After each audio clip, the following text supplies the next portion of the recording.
வணக்கம் நேயர்களே, ஆயுத எழுத்திற்கு உங்களை வரவேற்பது நான் கார்கே.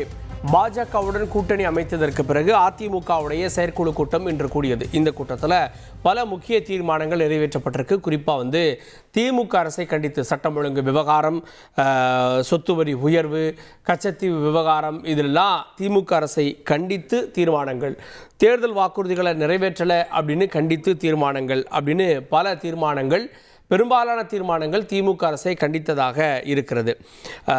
இன்னும் சில தீர்மானங்கள் மக்களுடைய கோபத்தை மறைப்பதற்காக தான் மொழி விவகாரம், புதிய கல்விக் கொள்கை, கச்சத்தீவு விவகாரம், தொகுதி மறுவரையறை இதெல்லாம் எடுத்து திமுக நாடகம் ஆடுகிறது அப்படின்ற குற்றச்சாட்டையும் இந்த தீர்மானத்தில் சொல்லி கண்டிக்கிறாங்க.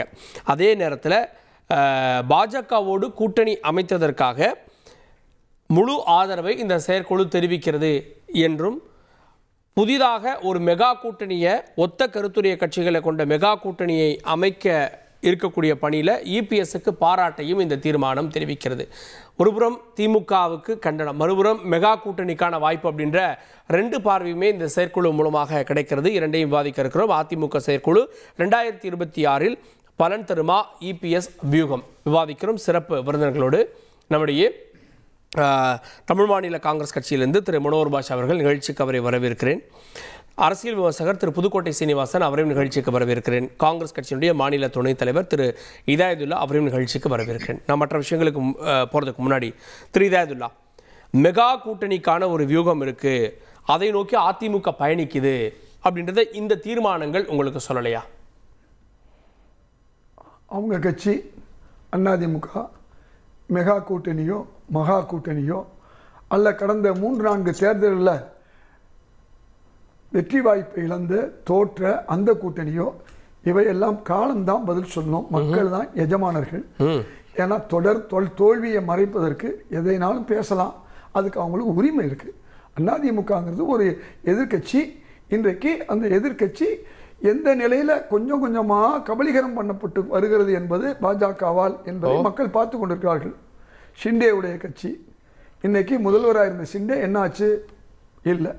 அதே மாதிரி நாளைக்கு நிதிஷ்குமார் நிலைமை என்னன்னு நமக்கு தெரியாது. ஏற்கனவே மெஹபூபா முஃப்தியில் இருந்து, லோக் தளத்தில் இருந்து, இப்படி ஒவ்வொரு கட்சிகளாக ஒன்றும் இல்லாமல் ஆக்கியது. கூட்டு வச்சு நட்பாக இருந்த ஒரிசால இருந்து அதிமுக உட்கட்சி விவகாரத்தை நாங்கள் தலையிட மாட்டோம்னு அமித்ஷா சென்னையில் சொன்னது கேட்டிங்களா? இதுக்கு முன்னே எந்த கட்சியாக தலையிடன்னு சொன்னாரா? மெஹபூப் முஃப்தியை ஒன்றுமில்லாமல் ஆக்குவேன், ஷிண்டேயை ஒன்றுமில்லாமல் ஆக்குவேன். அதே மாதிரி நம்ம இவர் சிவசேனாவுடைய உத்தவ் தாக்கரே நான் ஏதாவது கீழே சாய்ச்சிருவோம். இப்போ நாளைக்கு நாங்கள் நிதிஷ்குமாரை மகாராஷ்டிரா மாதிரி ஒன்றுமில்லாமல் ஆக்க போகிறோம் அப்படின்னு எல்லாம் முன்கூட்டி தான் சொல்லியிருக்காரா? இதெல்லாம் சொல்லுவாங்களா? அரசியல் என்பது தந்திரம். அதில் அந்த தந்திரத்திலிருந்து இவர்கள் எந்த எந்திரத்தை நீங்க லாங் டைம்ல சொல்றீங்க, பாஜக அதிமுக ஓட்டுகள்லாம் வாங்கிருமான்னு சொல்றீங்க. குறுகிய காலத்தில் அடுத்த வருஷம் இந்நேரம் தேர்தல் முடிவுக்காக நம்ம காத்துட்டு இருப்போம். மே மாசம் முடிவுகள் வரும். அந்த தேர்தலில் ஒரு மெகா கூட்டணிக்கான வாய்ப்பு அதிமுக இருக்குன்னு நீங்க பார்க்கலையா? நீங்க கேட்ட கேள்வியில் கடந்த தேர்தலில், இப்போ சமீபத்திய தேர்தலில் அதிமுக எவ்வளவு வாக்கு எடுத்து சொல்லுங்க, எத்தனை பர்சன்ட் சொல்லுங்க? 20%. சரி, ஏற்கனவே 20% தான் இருந்துச்சா? 46, 40, 33, 30. அப்போ இந்த வாக்கெல்லாம் எங்கே போச்சு? போன தேர்தலில் 35% மேலே எடுத்திருந்தாங்க அவங்க. 38. அந்த 35 எங்கே போச்சு நான் கேட்குறேன். அப்போ அந்த வாக்கு யாருக்கு போயிருக்கு? திமுக கூட்டணிக்கு, இந்தியா கூட்டணிக்கு உள்ள வாக்கு அப்படியே இருக்குது. இப்போ அதிமுக கூட்டணி அதிமுகவுடைய வாக்கு போனது மட்டும் இல்லை, அதிமுகவோட கூட்டணியாக இருந்தவங்களை கூட அவங்க சேர்த்துக்கிட்டாங்க. பாமக யாரோட கூட்டணியில் இருந்துச்சு? அதே மாதிரி கரெக்ட். இப்போ அந்த மெகா கூட்டணின்றப்போ எல்லாரும் வர்றாங்கன்னு நீங்கள் பார்க்கணும். இதை நான் என்ன சொல்கிறேன், நீங்கள் மெகா கூட்டணி அமைங்க. நாளைக்கு விஜயை கூட நீங்கள் கூட்டு சேர்றதுக்கு வாய்ப்பு இருக்குது. இப்போ நான் சொல்கிறேன், நாளைக்கு இபிஎஸ் என்ன சொல்லுவார்? நான் விஜயை சேர்த்துக்கிறேன் பாரு. பாஜக என்ன சொல்லும்? நான் ஓபிஎஸ்ஐயும் டிடிவி தினகரன் சேர்த்து. இதெல்லாம் அவங்களுடைய ஸ்ட்ராட்டஜி, தப்பே கிடையாது. அவங்க அப்படி தான் செய்யணும், அப்படி தான் செய்வாங்க. நாளைக்கு என்ன நடக்கும்னு இப்போ சொல்ல முடியாது.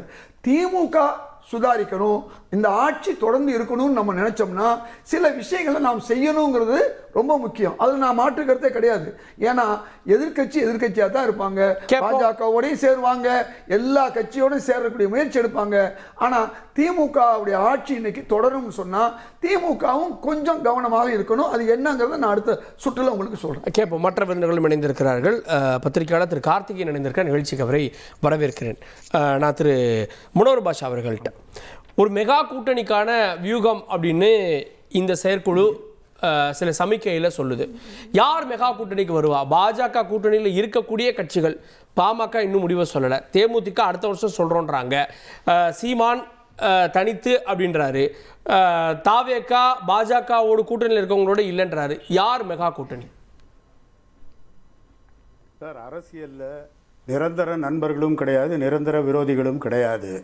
இன்றைக்கு அமைந்திருக்கின்ற பாரதிய ஜனதா கட்சியினுடைய தேசிய ஜனநாயக கூட்டணியோடு அனைத்து இந்திய அண்ணா திராவிட முன்னேற்ற கழகம் கூட்டணி அமைத்து வருகின்ற சட்டமன்ற தேர்தலை சந்திப்பதென்று தீர்மானித்து முடிவெடுத்திருக்கிறார்கள். புதிதாக கட்சிகள் வர வேண்டும் என்று சொன்னால் பாட்டாளி மக்கள் கட்சியை பொறுத்தவரை ஏற்கனவே நாடாளுமன்ற தேர்தலில் தேசிய ஜனநாயக கூட்டணியில் அங்கம் வகித்த ஒரு கட்சி. தேசிய முற்போக்கு திராவிடர் கழகத்தை பொறுத்தவரை கடந்த நாடாளுமன்ற தேர்தலில் அதிமுகவோடு கூட்டணி இருந்த கட்சி. ஆக இவைகள் எல்லாம் கண்டிப்பாக அதிமுக எடப்பாடியார் தலைமையிலான தேசிய ஜனநாயக கூட்டணியில்தான் அங்கம் வகிக்க வேண்டிய சூழ்நிலை இன்றைக்கு உருவாகி இருக்கிறது. அதில் எந்த விதமான மாற்றமோ மாறுபட்ட கருத்தோ வரப்போவதில்லை. தமிழகத்தை பொறுத்தவரை கடந்த தேர்தல்களிலே தோல்வி கண்ட கூட்டணி என்றெல்லாம் நண்பர் இதயத்துல்லா சொன்னார். அப்பொழுது ஏற்கனவே ஜெயலலிதா அம்மையார், அதற்கு பின்னால் எடப்பாடியார் தொடர்ந்து 10 ஆண்டுகள் முதலமைச்சராக தொடர்ந்து நீடித்த காரணத்தால் மக்கள் மத்தியிலே அந்த ஆட்சிக்கு எதிராக இருந்த எண்ண ஓட்டத்தின் அடிப்படையிலே மீண்டும் திராவிட முன்னேற்ற கழகம் 500 சில்லறை வாக்குறுதிகளை, நம்ப முடியாத, நிறைவேற்ற முடியாத பொய்யான வாக்குறுதிகளை, நாங்கள் ஆட்சிக்கு வந்தால் கல்வி கடனை ரத்து செய்வோம், நாங்கள் ஆட்சிக்கு வந்தால் பெட்ரோல் டீசல் விலையை குறைத்து விடுவோம், நாங்கள் ஆட்சிக்கு வந்தால் பழைய ஓய்வூதிய திட்டத்தை நிறைவேற்றுவோம் என்று இப்படி எண்ணற்ற வாக்குறுதிகள் கொடுத்து மக்கள் அதை நம்பி வாக்களித்தார்கள்.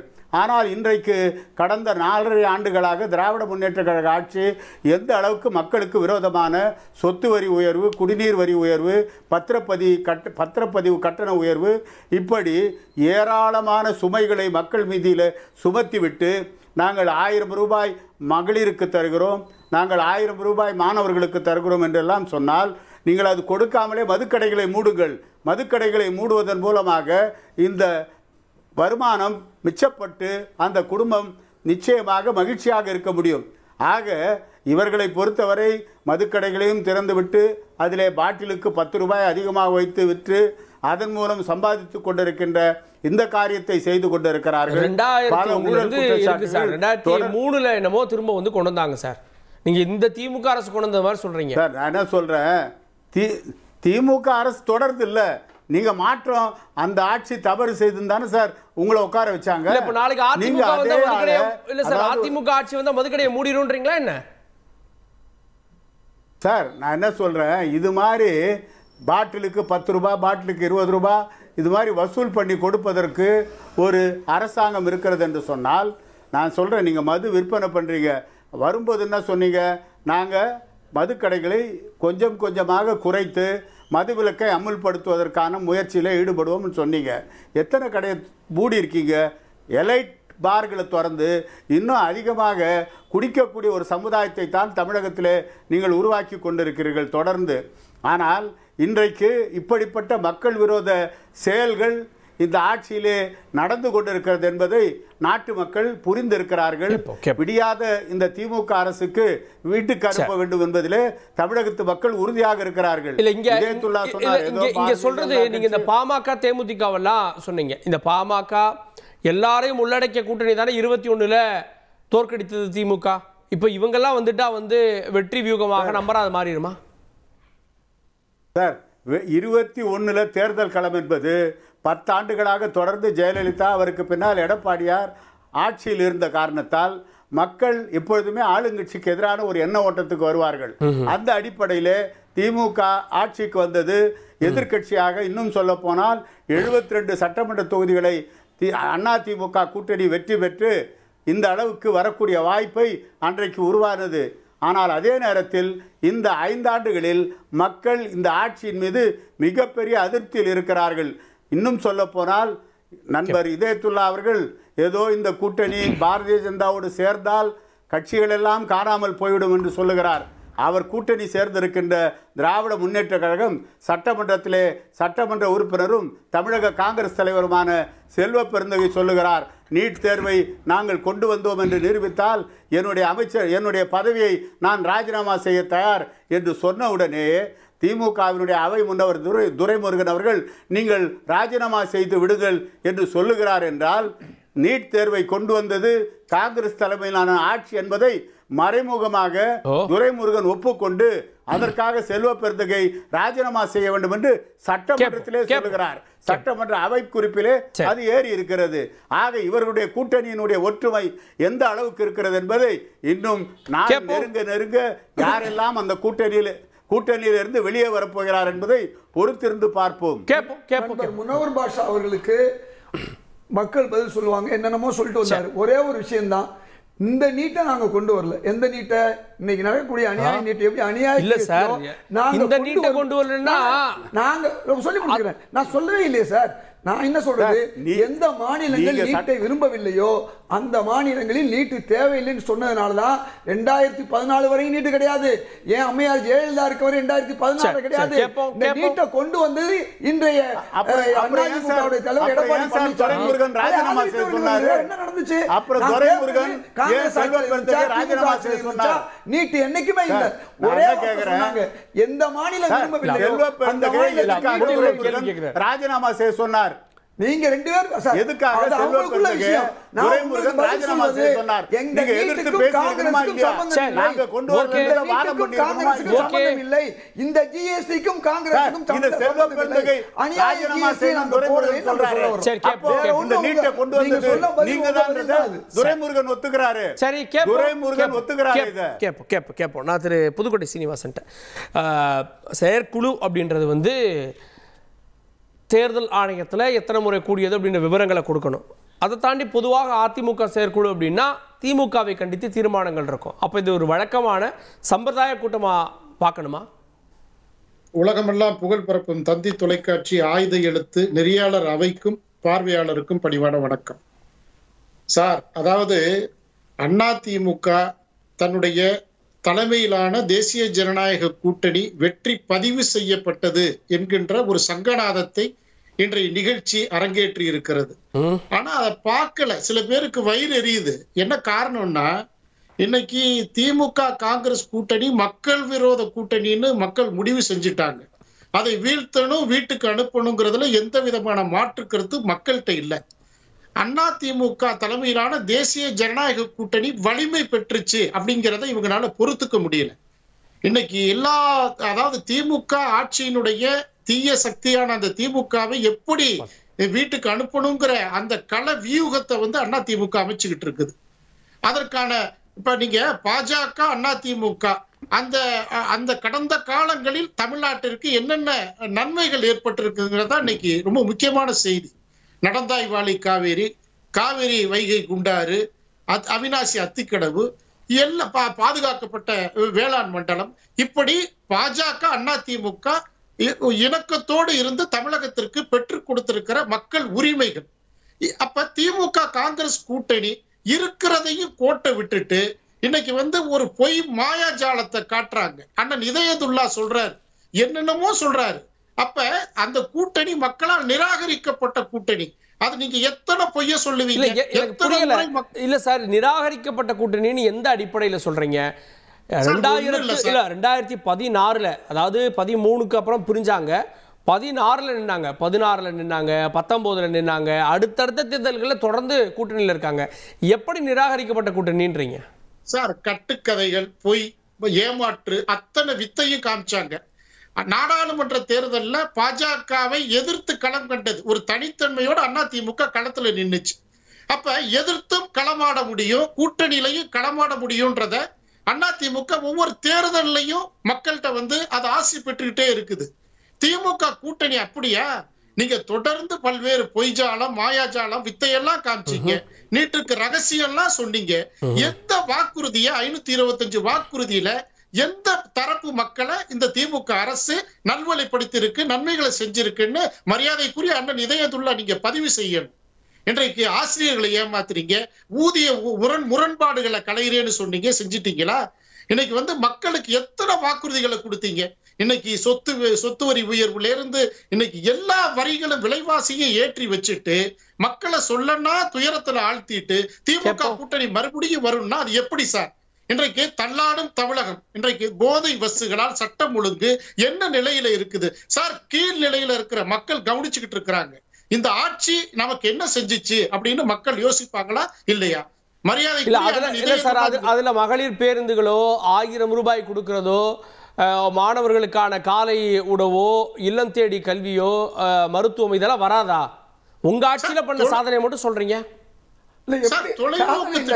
குட்கா போதை பொருள் பிடிபட்டது யாருக்கு ஆட்சியில? மது வாரா ஓடுனது யார் ஆட்சியில? அதையும் அவர் சொல்லணும். போதை பொருளுக்காக தண்டிக்கப்பட்டது யாரு? ஊழல் குற்றத்துக்கு தண்டிக்கப்பட்டது உங்க முதல்வரே தண்டிக்கப்பட்டாரு. இதெல்லாம் ஊரறிஞ்ச விஷயம். அதாவது பொய் வாக்குறுதி, அதாவது பொய் குற்றச்சாட்டு, இதெல்லாம் அதிமுக ஒரு நாள் வீழ்த்த முடியாது. அதிமுக மேல போடப்பட்ட வழக்குகளை நெஞ்சுரத்தோட முன்னாள் அமைச்சர்களும் குற்றம் சாட்டப்பட்டவர்களும் நீதிமன்றத்துக்கு போய் தன்னை குற்றமற்றவன்னு போராடிக்கிட்டு இருக்கிறாங்க. அப்ப மக்களுக்கு தெரியும் திமுக அமைச்சரவையே இன்னைக்கு என்ன நிலையில இருக்கு, எத்தனை நீதிமன்றத்துக்கு போறாங்க, ஊழல் குற்றச்சாட்டுல எப்படி சிக்கி தவிக்கிறாங்க, இதெல்லாம் மக்கள் பாக்குறாங்க. அப்ப அதிமுக வெயிலின் அருமை நிழலில் தெரியுன்ற அடிப்படையில அதிமுக ஆட்சியிலையும் இன்னைக்கு களமாடுற அதிமுகவினுடைய சூழலையும் பார்த்து மக்கள் ஆசீர்வதிக்கிறாங்க சார். திமுக வெறுக்கப்பட்டது, திமுக மக்கள் விரோத ஆட்சின்னு முடிவு செய்யப்பட்டது. 26 சட்டப்பேரவையில அதிமுக வெற்றியை யாராலும் தடுக்க முடியாது. சரி, கேட்போம் திரு கார்த்திகேயன் அவர்கள்ட்ட. திரு கார்த்திகேயன், பாஜக கூட்டணிக்கு ஒப்புதல் அப்படின்னு இந்த செயற்குழு சொல்லுகிறது. அதிமுகவில் ஒருமித்த கருத்துக்களின் அடிப்படையில் இந்த கூட்டணி அமைக்கப்படலை அப்படின்னு பத்திரிகையாளர்கள் உள்ளிட்டவங்களாம் விமர்சனங்களை முன் வச்சிங்க. இந்த தீர்மானம் சொல்லக்கூடிய செய்தி இன்னைக்கு இருக்கக்கூடிய இந்த அதிமுகவில் பாஜக கூட்டணி ஏற்றுக்கிட்டாங்க, அதை வரவேற்கிறாங்க அப்படின்னு பார்க்கலையா? நீங்கள் இப்போ கூட்டணி அமைச்சாச்சு, கூட்டணி அமைச்சதுக்கப்புறம் செயற்குழு கூட்டி இல்லை எங்களுக்கெல்லாம் மாற்று கருத்து இருக்கிறது, விரும்பாமல் திணிக்கப்பட்ட கூட்டணி, நிர்பந்தத்தால் ஏற்பட்ட கூட்டணின்னு என்ன தீர்மானமாக போட போகிறாங்க. பேரளவுகளை அது இன்னைக்கு இந்த செயற்குழுன்றது ஒரு ராட்டிஃபிகேஷன் தான். இந்த பொதுவாக ஒரு கூட்டணி உருவாகும் முன்பு குறைந்தபட்சம் அந்த கட்சியினுடைய முன்னணி தலைவர்கள் அனைவரையும் அழைத்து ஒரு கூட்டம் போட்டு இல்லை செயற்குழு கூட்டெல்லாம் முடிவெடுப்பாங்க. குறைந்தபட்சம் இந்த கூட்டணியை முடிவு செய்யக்கூடிய அதிகாரத்தை இந்த பொதுக்குழு இல்லது செயற்குழு பொதுச் செயலாளரும் விடுகிறது இல்லை அப்படின்ற ஒரு முடிவெல்லாம் எடுத்த பிறகுதான் இந்த கூட்டணிகள் உறுதி செய்யப்படும். இங்கே கூட்டணியை உறுதி செஞ்சதுக்கப்புறம் செயற்குழு கூட்டி நாங்கள் பாருங்கள் இந்த கூட்டணியை எல்லாரோடைய முழுமையாக ஏற்றுக்கொள்கிறார்கள் அப்படின்னு சொல்லி ஒரு ராட்டிஃபிகேஷன் பண்ணியிருக்காங்க. கூட்டணியை முடித்து விட்டு அதற்கப்புறம் செயற்குழு கூடி சரி இந்த கூட்டணி நம்ம ஏற்றுக்கலாம் அப்படின்ற முடிவு வந்திருக்கு. ரெண்டுக்கு வித்தியாசம் இருக்குது. வழக்கமாக இப்படி தான் அதிமுக கூட்டணி முடிவு செஞ்சுட்டு இருந்தா காலமாக, இல்லை எந்த கட்சியாக இருந்தாலும் சரி. ஸோ இதனால் இதை நியாயப்படுத்துறதுக்கு வேணால் பயன்படுத்தலாம். இதில் ஒரே ஒரு டேக்கவே என்னன்னா, ஆமாம் பாரதிய ஜனதாவுடனான கூட்டணி நிர்பந்தத்தாலான கூட்டணின்ற ஒரு எண்ணம் ஒரு பெர்ஸ்பெக்டிவ் மக்கள்கிட்ட வலுவாக போய் சேர்ந்துருக்கு. அப்போ அதை இல்லை அந்த அந்த விமர்சனத்தை மட்டுப்படுத்தணும் அப்படின்னா இது போன்ற ஒரு கூட்டத்தை இது ஆர்கனைஸ் பண்ண கூட்டம் சரி, இதுல எதிர்த்து எப்படி தீர்மானம் போடுவாங்கன்னு கேக்குறீங்க. யாராவது இந்த கூட்டணியை எதிர்த்து அதிமுக வெளியே போயிருக்காங்களா? இல்லை கூட்டணி நீங்கள் இப்போ இருக்கக்கூடிய இதுக்கு முன்னே யாரும் போனது இல்லைங்க. என்னைக்கோ ஒரு 1-2 பேர் தான். நீங்கள் காங்கிரஸ் 1996 கூட்டணி அமைச்சப்போ அம்மையார் ஜெயலலிதாவோட அதை எதிர்த்து மூப்பனார் வெளியில் நான் தமிழ் மாநில காங்கிரஸ் உருவாக்குறேன்னு அவர் வெளியே வந்தார். அதுபோல ஒரு சில தருணங்களில் மட்டும்தான் கூட்டணிகள் உருவாகுது. ஒரு கட்சியில் பிளவோ இல்லை பெரிய அளவிற்கு ஒரு மனக்கசப்போ ஏற்பட்டு ஒரு பெரிய பொலிட்டிக்கல் ராமிஃபிகேஷன்ஸ் அப்போ தான் பார்க்குறோமே ஒழிய, இதுபோல ஒரு கூட்டணியினால ஒரு கட்சியில் சில மன வருத்தங்கள் இருக்கும். இப்ப நீங்க எந்த ஒரு கூட்டணி இந்த கூட்டணி அதிமுகவிலும் சில தரப்புல சில பகுதியில் இருக்கக்கூடியவர்களுக்கு இந்த பாஜகவில் ஏற்படுற கூட்டணியில சில பாதகங்கள் இருக்கும், சில சாதகங்கள் இருக்கும். அப்படி பாதகங்கள் இருக்கக்கூடியவர்கள் மனக்கசப்போடு அவர் வெளிப்படுத்த மாட்டாங்க. அவர்கள் வந்து உள்ள குமர்கள் வந்து உள்ள கிடைக்கைகளை வந்து மனதுக்குள்ள வச்சுப்பாங்க, இல்ல தங்களுடைய ஆதரவாளர்கள்ட்ட வெளிப்படுத்துவாங்க. அதை எப்படி ஓவர் கம் பண்ணி போறது அப்படின்றது தான். அது எல்லா கூட்டணிக்கும் பொருந்தும், இல்ல நம்ம மறுக்கல. ஆனால் நீங்க அதுல சின்ன சின்ன அளவுல இருக்கக்கூடிய சங்கடங்கள் வேற. ஆனா இப்போ நான் ஒரே கேள்வி கேட்கிறேன். இன்னைக்கு அதிமுக பாஜக கூட்டணி ஆனதால் ஏற்பட்டதால் பயமாயிற்று, இல்ல வந்து இதை பார்த்து அஞ்சுகிறாங்க இந்தியா கூட்டணிலாம் கேட்கறாங்க இல்லையா? நான் 2 மாதங்களுக்கு முன்பு, 2 மாதங்களில் அதற்கு கம்மியான நாட்களுக்கு முன்பு கூட இந்த கூட்டணி, இவர்கள் கூட்டணியில் தான் இருக்கிறார்கள், பாஜகவும் அதிமுகவும் மீண்டும் ஒன்று சேரும், இவர்கள் கூட்டணியில் தான் எப்பொழுதும் இருக்கிறாங்க, இவங்க உறவை வந்து முறித்துக் கொள்ளவே இல்லைன்னு 2023 செப்டம்பர்ல எப்ப வந்து மாவட்ட செயலாளர்கள் கூட்டத்தை எல்லாம் கூட்டி இந்த கூட்டணியை முறித்துக் கொள்கிறோம், என்டிஏ விட்டு நாங்கள் வெளியில வர்றோம்னு சொல்லி பிரகடனப்படுத்தினார் ஒருத்தர் எடப்பாடி பழனிசாமி. அன்றிலிருந்து இந்த கூட்டணி ரிவைவான காலம் வரை இந்தியா கூட்டணியில் இருக்கக்கூடிய திமுகவும் அதனுடைய கூட்டணி கட்சிகளும் காங்கிரஸ் போன்றவர்கள் விமர்சனம் வச்சுட்டு தான் இருக்காங்க. இல்லை இல்லை, நாங்கள் வந்து அவங்க கூட்டணி விட்டு வெளியேறிட்டோம், பாஜகவோடு ஒட்டும் உறவும் இல்லை, இனி மரணத்தை கூட தழுவோம், ஆனா வந்து கூட்டணி வச்சுக்க மாட்டோம் இப்படின்ற வார்த்தைகள்லாம் சொல்லிட்டு இருந்தது யார்? அதிமுக தலைவர்கள் தானே. கூட்டணிகள் வந்து மாறும், அரசியலில் வந்து நிரந்தர நண்பர் இல்ல, எதிரி இல்ல, அது மறுக்கலனா இல்ல. ஓகே, ஆனால் அதுல மாறுபட்ட கருத்து இருக்கவங்கள கூட கன்வின்ஸ் பண்றாங்க, நீங்க பார்க்கலையா? ஒன்னு செயற்குழு, இன்னொன்னு மாவட்ட செயலாளர்களை கூப்பிட்டு இபிஎஸ் உடைய இல்லத்திலேயே வந்து அவர் விருந்து கொடுத்துட்டு பேசுறாரு. இதெல்லாம் அவங்க மூலமாக அதிருப்தி ஒருவேளை இருந்தா கூட அதை கன்வின்ஸ் பண்றாங்க. அது ஒரு தேர்தல் ஸ்ட்ராட்டஜி இல்லையா? நான் அதை தவறே சொல்லலைங்க. ஒரு கட்சியினுடைய பொதுச் செயலாளராக அதை தான் இதே நான் என்ன கேட்குறேன், இதே அம்மையார் ஜெயலலிதாவோ இல்லை அது போன்று அதுக்கு இணையான ஒரு தலைவர் வந்து ஒரு கட்சியில் தலைவர் சார்ந்து இருக்கக்கூடிய ஒரு கட்சிகளில் ஒரு கூட்டணி குறித்து ஒரு முடிவு எடுத்ததுக்கு அப்புறம் எத்தனை முறை வந்து அம்மையார் ஜெயலலிதா இந்த கூட்டணியில் உடன்பாடு இல்லாதவர்கள் எல்லாம் கூட்டி வந்து போயஸ் கார்டனில் விருந்து வச்சு நம்ம வந்து சமரசப்படுத்திக்க, நம்ம சமரசமாக இருக்கணும், நம்ம இதில் வந்து பெரிய கருத்து வேறுபாடு இருக்கக்கூடாது, நமக்குள்ள எந்த பிணக்கும் வரக்கூடாதுன்னு கூட்டணி குறித்தான விஷயத்தில் சமரசம் செய்கிற முனைச்சியில் வந்து எத்தனை முறை அம்மையார் ஜெயலலிதா சொன்னாங்க. இன்று இருக்கக்கூடிய அதிமுக தலைமைக்கு அந்த தேவை எழுந்திருக்கிறது. அந்த 2ஆம் கட்ட தலைவர்களோ இல்ல மாவட்ட செயலாளர்களோ சட்டமன்ற உறுப்பினர்களோ அவர்களுக்கு கூட்டு வந்து கருவிருந்து அளித்தோ இல்ல ஏதோ ஒன்று கூட்டம் கூட்டி அவர்களை வந்து ஆஸ்வாசப்படுத்தி அவர்களை வந்து கன்வின்ஸ் பண்ண வேண்டிய கட்டாயத்தில் இருக்காரு. அதை பண்றாங்க. அது நான் தவறு கூட சொல்ல மாட்டேன். ஒரு கட்சியினுடைய தலைவராக ஒரு ஜனநாயக முறைப்படி, ஆனா அந்த ஜனநாயகத்தை கூட்டணியை உறுதி செய்யறதுக்கு முன்னாடி அவர் கலந்தாலோசிச்சு பண்ணிருந்தா இன்னும் சிறப்பா இருந்திருக்கும். இங்க கூட்டணி டெல்லியில போய் முடிச்சிட்டு வந்துட்டு இங்க பண்றீங்க. இவங்க தொடர்ந்து இவர்கள் சொல்லக்கூடியது என்னன்னா, நாங்க வந்து இந்த கூட்டணி அனுப்பிச்சிட்டோம், அதை பார்த்து வந்து இல்ல முக்கியமான விஷயம் அவர் ஒன்று சொல்லும் பொழுது இந்த கூட்டணி வந்து வலுப்பெற்று விடும். இன்னைக்கு நயினார் நாகேந்திரன் சொல்கிறார், தாவக வருதா இல்லையா என்பதை வந்து காலங்கள்ல வந்து முடிவெடுப்போம் அப்படின்றாங்க. ஒற்றை கருத்து இருக்கக்கூடிய கட்சிகள் வந்து இந்த கூட்டணிக்கு வரக்கூடியவர்கள் வருவார்கள் அப்படின்னு. இதே தான் வந்து 2024 பாராளுமன்ற தேர்தலுக்கு முன்பு தொடர்ந்து வந்து திரு எடப்பாடி பழனிசாமி அவர்களும் அவருடைய சகாக்களும் சொல்லிக் கொண்டு வந்தார்கள். இந்தியா கூட்டணியில் இருக்க இப்ப கூட சொல்றாங்க, இந்தியா கூட்டணியில் இருக்கக்கூடிய கட்சிகள் அங்க இருக்கல, அங்கிருந்து வெளியில வரலாம் அப்படின்றாங்க. இவங்களுடைய எதிர்பார்ப்பே வந்து என்னன்னா, இந்தியா கூட்டணி பலவீனப்பட்டு விடும், திமுக தலைமையிலான கூட்டணி வந்து பலவீனப்பட்டு விடும், இந்த ஆட்சி இன்னும் பலவீனப்படும், இதன் மூலமாக நாம் வந்து வெற்றி பெற்று விடலாம் 2024 சொல்லிட்டு ஒரு நெகட்டிவ் அப்ரோச் தான் போறாங்க. நீங்கள் மக்கள்கிட்ட என்ன நம்பிக்கை கடத்துறீங்க? What is your alternative? நீங்க அந்த ஒரு ஆட்சி இருக்கிறது, அங்க ஒரு கூட்டணி இருக்கிறது, இதை சொல்லி சொல்லி கடைசியில் 2024 அவர்கள் இணைந்தே வந்து சேர்ந்தே தான் சந்தித்தார்கள். கிளீன் ஸ்வீப் 40 சீட்டு வெற்றி பெற்றுட்டாங்க. இன்னைக்கு என்ன நிலையில் நிக்கிறீங்க நீங்க? அதனால என்ன ஆயிடுச்சுன்னா, முடித்த கூட்டணியை மீண்டும் புதுப்பிக்க வேண்டிய கட்டாயத்திற்கு தள்ளப்பட்டிருக்கீர்கள். அது என்ன காரணமாக இருந்தாலும் சரி, பாஜகவுக்கு அந்த நிர்பந்தம் ஏற்பட்டதுன்றதா பொதுவான கருத்து. அதிமுக நிர்பந்திக்கப்பட்டு கூட்டணிக்குள் கொண்டு வரப்பட்டது, நிர்பந்தத்தால் உருவாக்கப்பட்ட கூட்டணி என்றதா விமர்சனம். ஆனால் what ever be the reason, நீங்கள் அவங்க கூட்டணியை பலவீனம், இந்த அரசு இன்னும் அன்பாப்புலர் ஆயிடும் சொல்றதை விட நீங்கள் வைக்கக்கூடிய இந்த ஆக்ஷன் பிளான் என்ன? 2026 மக்கள்கிட்ட என்ன நம்பிக்கை கடத்த போறீங்க? திரு இதயத்துல்லா, மக்களுடைய கோபத்தை மறைப்பதற்காக தான் மொழி விவகாரம், கல்விக் கொள்கை, தொகுதி மறுவரை இதெல்லாம் எடுத்து இந்த அரசு, திமுக அரசு நாடகமாடுகிறது அப்படின்னு இந்த செயற்குழு குற்றம் சாட்டுது. இது எதையுமே முந்தின அரசு செய்யல, மொழிக்கு பாடுபடல, மொழிக்கு விரோதம். இருமொழியில் உறுதியா இருந்தாங்க அதிமுக. 15% வந்து வேலை வாய்ப்பை தமிழ் மொழி படிக்காத வெளிமாநிலத்துக்கு கொடுத்தாங்க. ஞாபகம் இல்லையா உங்களுக்கு? என்ன விஷயம்? என்எல்சி மட்டும் வச்சு சொல்லக்கூடாது. எல்லா விஷயத்திலையுமே அவர்கள் இது அது பக்கம் இருக்கட்டும். இன்னைக்கு நான் முதல்வன் திட்டத்தில் இன்னைக்கு 50 பேர் ஐஏஎஸ் உருவாகியிருக்காங்க. இது மாதிரி ஒன்று கொண்டு வந்தாங்களா அவங்க? இல்லை இல்லை, இதே அமைப்பு இருந்துச்சு, ஏதாவது நடந்துச்சா? ரெண்டாவது, இன்னைக்கு ஒரு மருத்துவமனை சென்னையில் கிண்டியில் வந்திருக்கு, மதுரையில் ஒரு மிகப்பெரிய நூலகம் வந்திருக்கு. இதெல்லாம் இவங்க கொண்டு இது மாதிரி ஏதாவது ஒன்று செஞ்சாங்களா? 11 மருத்துவக் கல்லூரி அதிமுக ஆட்சியில் தானே ஒப்புதல் வாங்க. ஒப்புதல்ங்கிறது வேற, அதுக்கு முன்னால கேட்டது என்ன? புதுசா ஒண்ணு உள்ளது இல்லையா? என் கலைஞர் காலத்துல எவ்வளவு வந்துச்சு? அதெல்லாம் நான் முக்கியம் நான் கேட்க வேண்டியது. இவ்வளவு மருத்துவக் கல்லூரி கொடுத்து நம்ம நீட்ல இழந்திருக்கோம் இல்லையா? எவ்வளவு இழந்திருக்கோம்? இப்போ கூட இந்த ஆட்சியில் கூட நான் சொல்லிக்கிட்டு இருக்கேன், இன்னைக்கு 7.5 விழுக்காடு முந்தைய ஆட்சி கொடுத்தது, ஒரு 2.5 விழுக்காடு கொடுத்துருக்கணும். இந்த 4 வருஷமா கொடுக்காதனால 600 மாணவர்கள் நீட்டில் கிராமப்புற மாணவர்கள் அரசு பள்ளி இழந்திருக்காங்க சொல்லிட்டு தான் வரோம். நாங்கள் கூட்டணி கட்சியாக இருந்தாலும் சொல்கிறோம். இது போன்ற விஷயங்களை திமுக தான் முதல் சுற்றுல சொல்லும்போது திமுக கவனமாக இருக்கணும். அதாவது சமூக நீதி பேசாத மாநிலங்கள் குஜராத்தில் இருந்து மகாராஷ்டிரா, ராஜஸ்தான்ல இருந்து காங்கிரஸ் வாழக்கூடிய தெலுங்கானால வரை 47 வயசு வரை ஒரு ஓபிசி குரூப் 1 எழுதலாம். ஆனால் தமிழ்நாட்டில் இன்னைக்கு ஒரு 37 தான் எழுத முடியும் நிலைமை இருக்குது. இதையெல்லாம் மாற்ற வேண்டிய விஷயம். ஏன்னா பல மாணவர்கள் பாதிக்கக்கூடிய விஷயம்லாம் இருக்குது, நான் இல்லைன்னு சொல்லலை.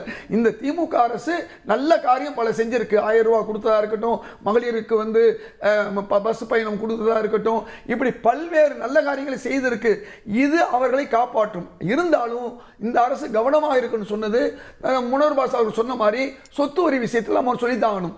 சொத்து வரி அரசு தெளிவாக 25 விழுக்காடு 50 விழுக்காடு ஏற்றுச்சு, முதல்வர் செஞ்சது நியாயம். ஆனால் அதிகாரிகள் என்ன பண்ணாங்க, 25 50 ஆக்குனாங்க, 50 100 ஆக்குனாங்க. இந்த கவனிக்காம இருக்காங்க. ஆனால் கடந்த அதிமுக அரசு ஒரு வேலை செஞ்சாங்க, மேன்ஷன் போன்ற ஏழைகள் தங்குவதற்கு அந்த வரியை ஏற்றுனாங்க. திரும்ப என்ன செஞ்சாங்க தெரியுமா, அந்த வரியை திருப்பி அதே மேன்ஷன் கொடுத்தாங்க. 2 வருஷம் வரியே வாங்காம இருந்தாங்க. இப்படி சில விஷயங்கள்ல இந்த அரசு கவனம் செலுத்தணும். வேற ஒண்ணும் இல்ல, வரி ஏத்துனது இந்தியாவிலே வரி கம்மி தான். ஆனா 50 விழுக்காடு ஏற்றுவதை அதிகாரிகள் 100 விழுக்காடு ஏற்றுன மனக்குறை இன்னைக்கு மக்கள்கிட்ட இருக்குது. நான் கூட்டணி கட்சியில ஓட்டா மாறுன்றாரு. அது ஓட்டா மாறாது. ஏன் ஓட்டா மாறாதுன்னா பல நல்ல காரியங்களை செஞ்சிருக்காங்க இல்லையா. அதாவது மிக்க கொள்ளல்னு வள்ளுவர் சொல்லுவாரு, குணம் நாடி குற்றமும் நாடி அதில் மிகை நாடி மிக்க கொள்ளல். இன்னைக்கு அதிமுகவோ பாஜகவோ கூட்டு சேர்ந்தாலும் நாளைக்கு விஜயோ வந்தாலும் எதுவும் நடக்காது. ஆனா கவனமாக இருக்க வேண்டிய திமுக அரசு சாதாரண விஷயம். இந்த 2% ஒரு சட்டமன்றத்தில் கொண்டு வரக்கூடிய சாதாரண விஷயம், கவர்னர் விஷயம் இல்ல. அதே சொத்து வரி விஷயத்துல வந்து கொஞ்சம் குறைச்சா போதும். இன்னைக்கு என்ன ஏத்துனாங்களோ அது பல மடங்கு ஏத்தி இருக்காங்க. அது ஆட்சியில் இருப்பவர்களுக்கு தெரியல, அதிகாரிகள் செஞ்சிருக்காங்க. இதையும் செய்யணும் நான் சொல்றேன். என்னை பொறுத்தவரை நாங்க காங்கிரஸ் இருந்தாலும், அது 12 மணி நேரம் வேலையாக இருந்தாலும் சரி, கான்ட்ராக்ட் பஸ் லேபரா இருந்தாலும் நாங்க எடுத்துக்கிட்டு தான் இருக்கோம். இன்னைக்கு நீட்டு இல்லைன்னு சொல்லி எங்க தலைவர் செல்லூர் பெருந்தகை சொன்னது நான் சொன்னதுதான். நாங்க காங்கிரஸ் ஆட்சியில் இருக்க வரையும் அந்த நீட்டு என்பது எந்த மாநிலம் விரும்பலையோ விரும்பாம இருந்த அதான் செல்வி ஜெயலலிதாவும் செஞ்சாங்க. எடப்பாடி காலத்துல என்ன வந்துச்சு, இதுதான். ஒரே ஒரு விஷயம் சொல்லி முடிச்சுக்கிறேன்.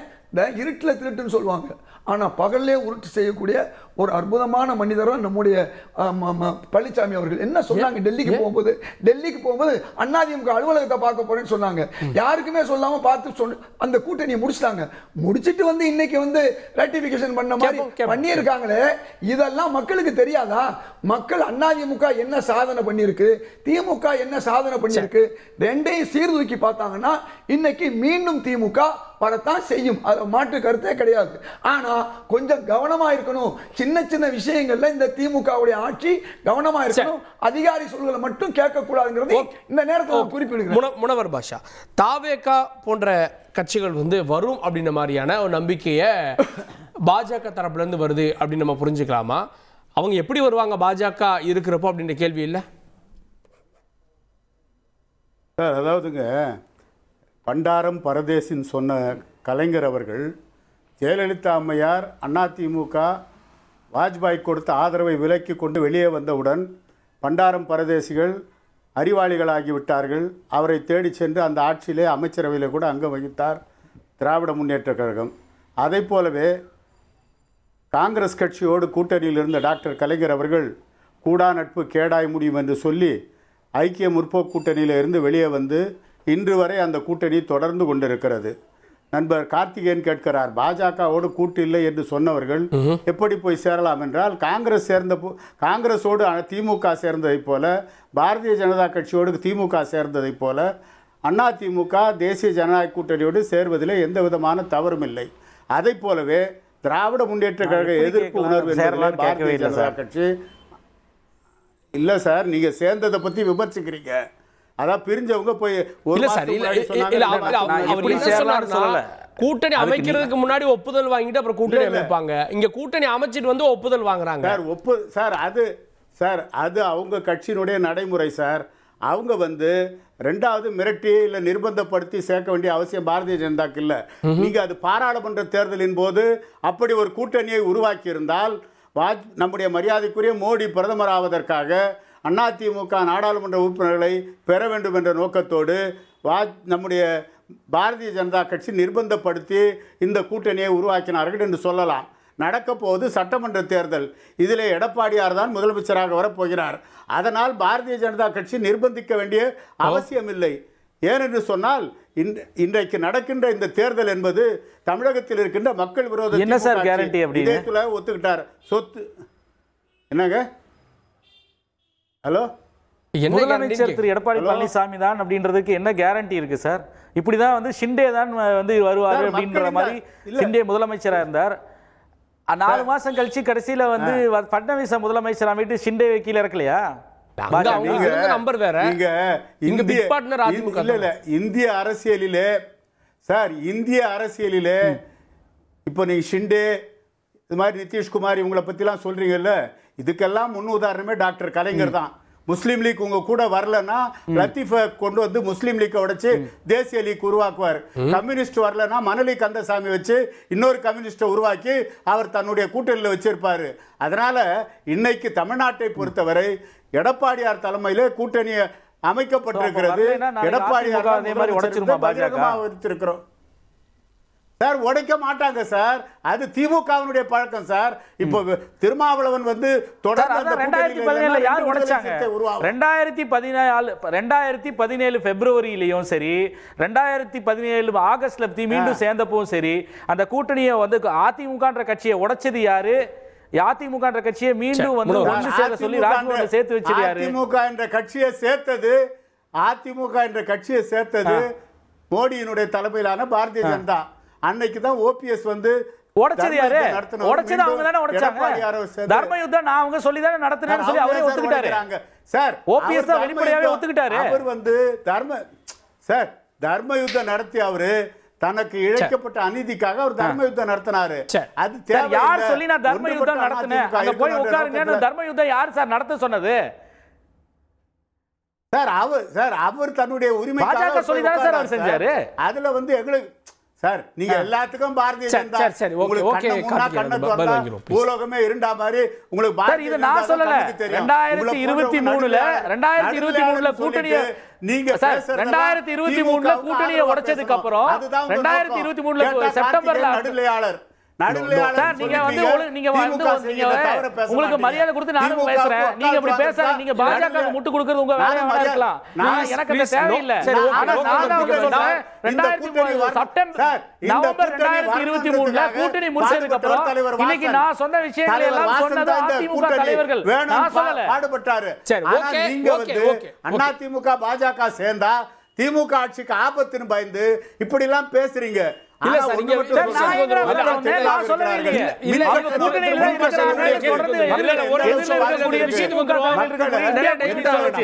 இல்லன்னு நீங்க தானே சொல்லிக்கிட்டு இருந்தீங்க. முனவர் பாஷா. Okay Karthikeyan please.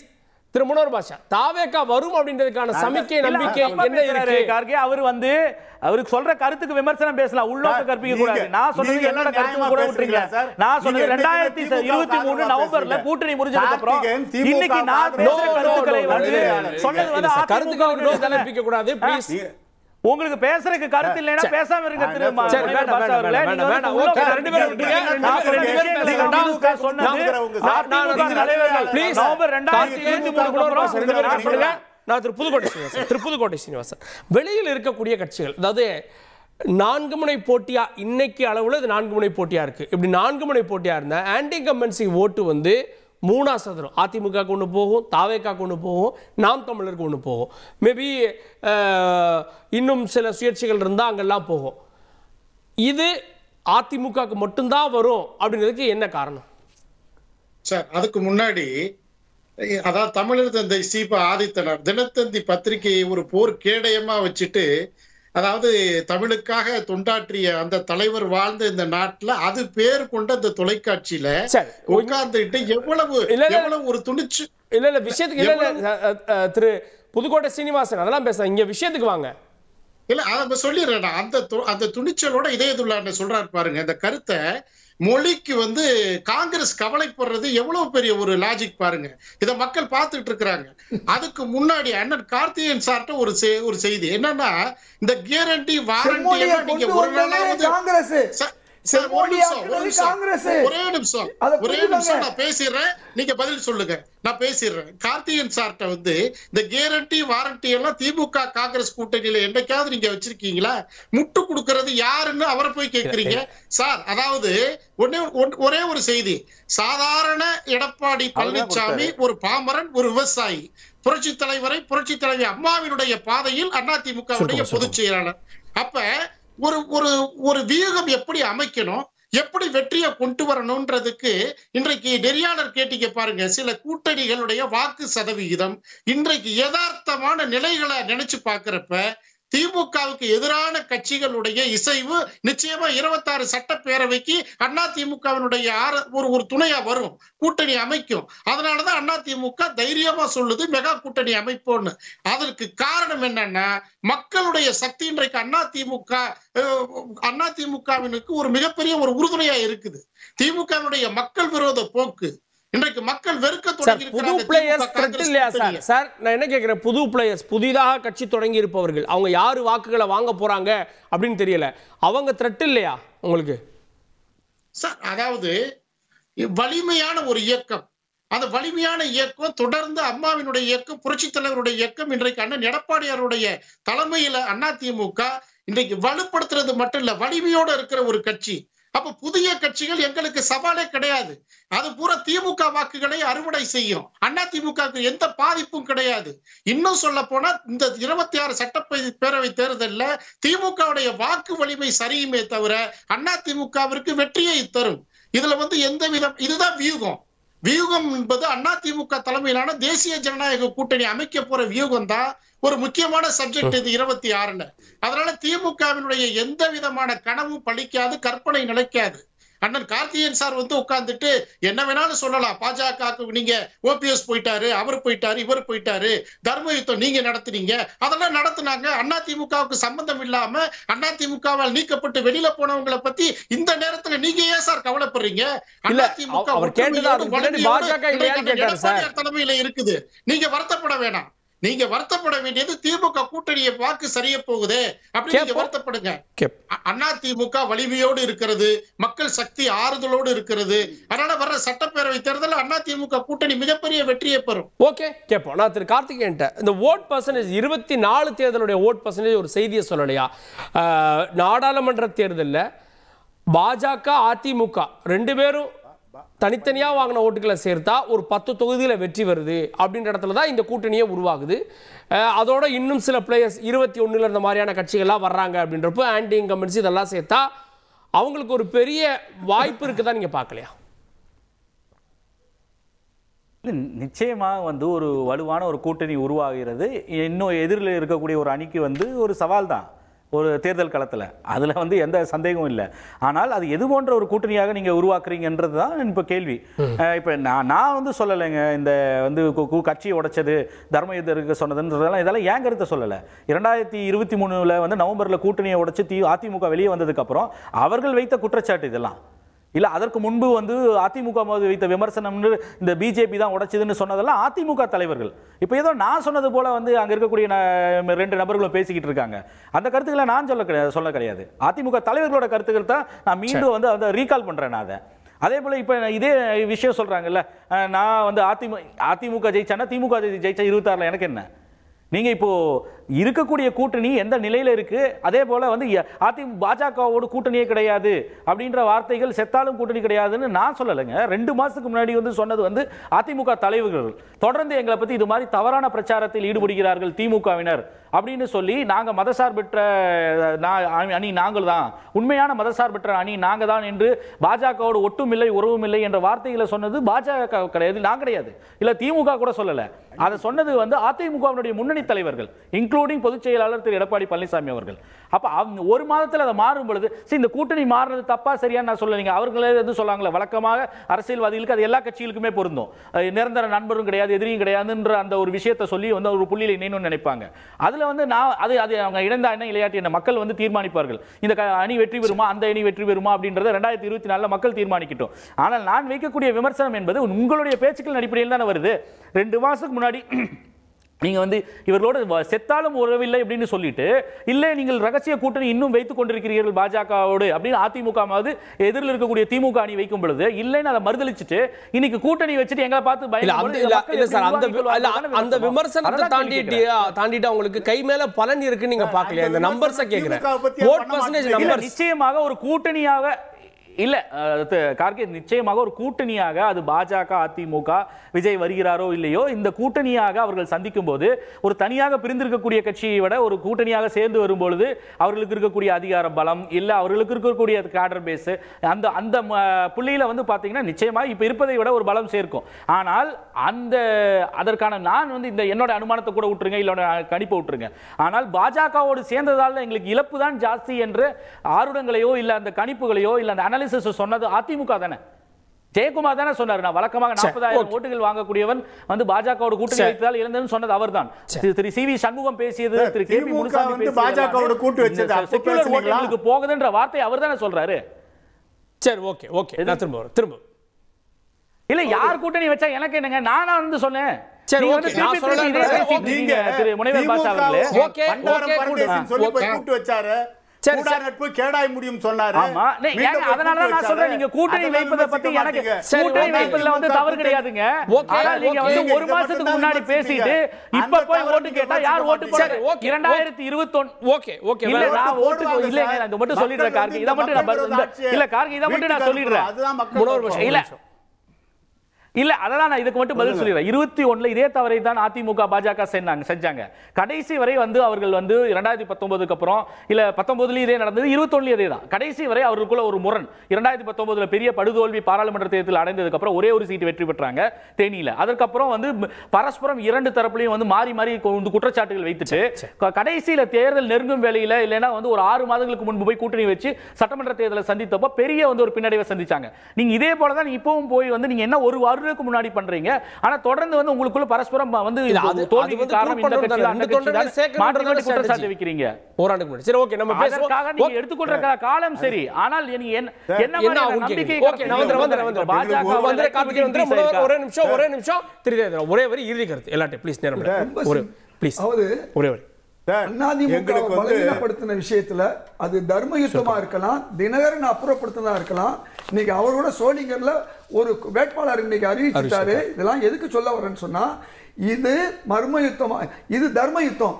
இன்னைக்கு பாஜகவால பாமகவில் ஒரு மர்ம யுத்தம் நடந்துகிட்டு இருக்கு. அதனால பாஜக தமிழ்நாட்டு கட்சியில பலவீனப்படுத்துன்னு சொன்னேன்.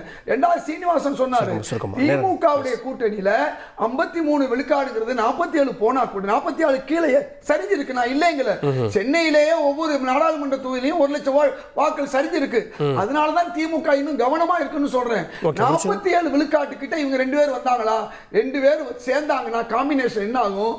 அதிமுக கிடைச்ச ஓட்டும் குறையும், பாஜக கிடைச்ச ஓட்டும் குறையும். 40க்கு கீழே தான் இவங்க வர முடியும். அதனால ஆட்சியை பிடிக்க முடியாது.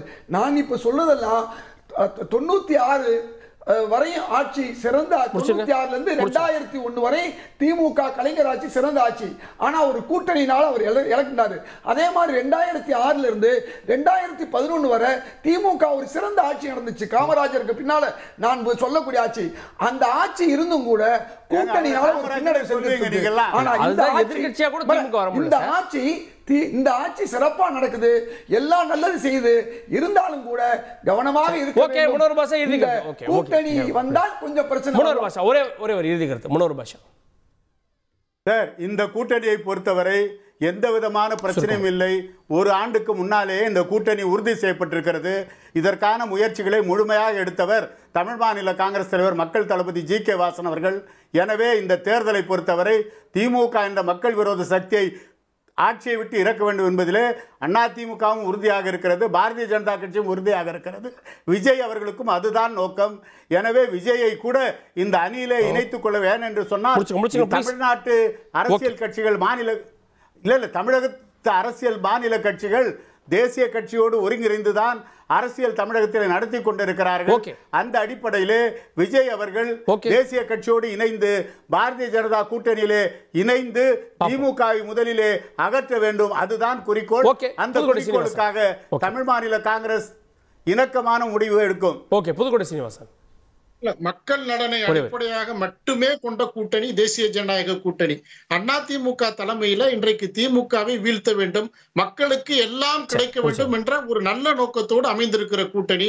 26 சட்டப்பேரவை தேர்தலில் திமுக ஆட்சியை வீட்டுக்கு அனுப்புகின்ற தேர்தலாக இந்த தேசிய ஜனநாயக கூட்டணி நிச்சயமாக வெற்றி பெறும். அதுல எந்த மாற்று கருத்தும் இல்ல. பொய் புரட்டு எல்லாம் வீட்டுக்கு போகின்ற சூழல். இன்றைக்கு 26 சட்டப்பேரவையில அதிமுக தலைமை தான் வெற்றி பெறும். இல்லை, யார் வெற்றி பெறுவார் இருத்தாரு என்பது வந்து too long, it's long shot. இப்போதே நம்ம முடிவு பண்ண முடியாது. ஆனால் ஒரு நிர்பந்தத்தால் ஏஜென்சிகளுக்கு பயந்து உருவாக இருக்கக்கூடிய ஒரு கூட்டணி இப்போ இருக்கக்கூடிய எல்லாமே வந்து it is India versus NDA தாங்க. 2026 இருதுருவ அரசியல் இருந்தாலும் அதிமுக திமுக வெர்சஸ் அதிமுக என்ற நிலை தொடர்ந்தாலும் கூட இது வந்து இரண்டு சித்தாந்தங்கள். இந்தியா கூட்டணி என்ற ஒரு சமூக நீதி, பெரியாரியல், அம்பேத்கர் மற்றும் பொது உடைமை பேசக்கூடிய ஒரு சித்தாந்தம் ஒருபுறமும், பாஜகவினுடைய என்டிஏவினுடைய பாஜகவினுடைய சித்தாந்தம் ஒருபுறமும். இதில் அதிமுக வந்தாலும் சரி, தமிழ் மாநில காங்கிரஸா இருந்தாலும் சரி, இல்ல விஜயே நாளை வந்தாலும் சரி, எல்லாரும் they will be proxies of BJPங்க. இது வந்து டிஎம்கே கூட்டணி வெர்சஸ் என்டிஏ தான். நிர்பந்தத்தால் உருவான கூட்டணி தான் சந்திக்க போகுது. பொறுத்து பார்க்கலாம் அரசியல் களம் எவ்வாறு இருக்க போகிறது, அதிமுக வியூகம் படிக்க போகிறது. வாதத்தில் இணைந்த விருந்தினர்களுக்கு நன்றி, பார்த்தவங்களுக்கும் நன்றி நேயர்களே. தொடர்ந்து தந்தி தொலைக்காட்சியுடன்.